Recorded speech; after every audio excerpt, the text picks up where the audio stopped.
सभी को जय मसीह की। आज हम पढ़ेंगे उत्पत्ति उसकी 4 अध्याय को, कैन और हाबिल। जब आदम अपनी पत्नी हवा के पास गया तब उसने गर्भवती होकर कैन को जन्म दिया और कहा, मैंने यहोवा की सहायता से एक पुरुष पाया है। फिर उसने उसके भाई हाबिल को भी जन्म दिया। हाबिल भेड़ बकरियां का चरवाहा बन गया, परंतु कैन भूमि पर खेती करने वाला किसान बना।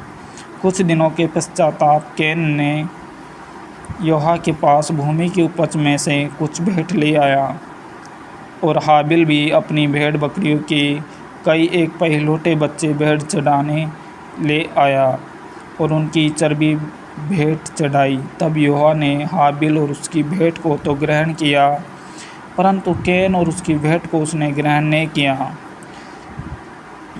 तब कैन अति क्रोधित हुआ और उसके मुँह पर उदासी छा गई। तब यहोवा ने कैन से कहा, तू क्यों क्रोधित हुआ और तेरे मुँह पर उदासी क्यों छा गई? यदि तू भला करे तो क्या तेरी भेंट ग्रहण नहीं की जाएगी, और यदि तू भला नहीं करे तो पाप द्वार पर छिपा रहता है और उसकी लालसा तेरी ओर होगी और तुझे उस पर प्रभुता करनी है। तब कैन ने अपने भाई हाबिल से कुछ कहा, और जब वे मैदान में थे तब कैन ने अपने भाई हाबिल पर चढ़कर उसे घात किया। तब यहोवा ने कैन से पूछा, तेरा भाई हाबिल कहाँ है? उसने कहा, मालूम नहीं, क्या मैं अपने भाई का रखवाला हूँ?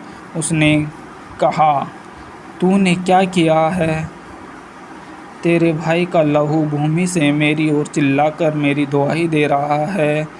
इसलिए अब भूमि जिसने तेरे भाई का लहू तेरे हाथ से पीने के लिए अपना मुँह खोला है, उसकी ओर से तू शापित है। चाहे तू भूमि पर खेती करे तो भी उसकी पूरी उपज फिर तुझे नहीं मिलेगी, और तू पृथ्वी पर भटकने वाला और भगोड़ा होगा। तब कैन ने यहोवा से कहा, मेरा दंड सहने से बाहर है। देख, तूने आज के दिन मुझे भूमि पर से निकाला है, और मैं तेरी दृष्टि की आड़ में रहूँगा और पृथ्वी पर भटकने वाला और भगोड़ा रहूँगा, और जो कोई मुझे पाएगा मुझे घात करेगा। इस कारण यहोवा ने उससे कहा, जो कोई कैन को घात करेगा उससे 7 गुना बदला लिया जाएगा। और यहोवा ने कैन के लिए एक चिन्ह ठहराया, ऐसा नहीं हो कि कोई उसे पाकर मार डाले। कैन के वंशज। तब कैन यहोवा के सम्मुख से निकल गया और नोद नामक देश में जो अदन के पूर्व की ओर रहने लगा। जब कैन अपनी पत्नी के पास गया तब वह गर्भवती हुई और उसने हेनोक को जन्म दिया। फिर कैन ने एक नगर बसाया और उस नगर का नाम अपने पुत्र के नाम पर हेनोक रखा।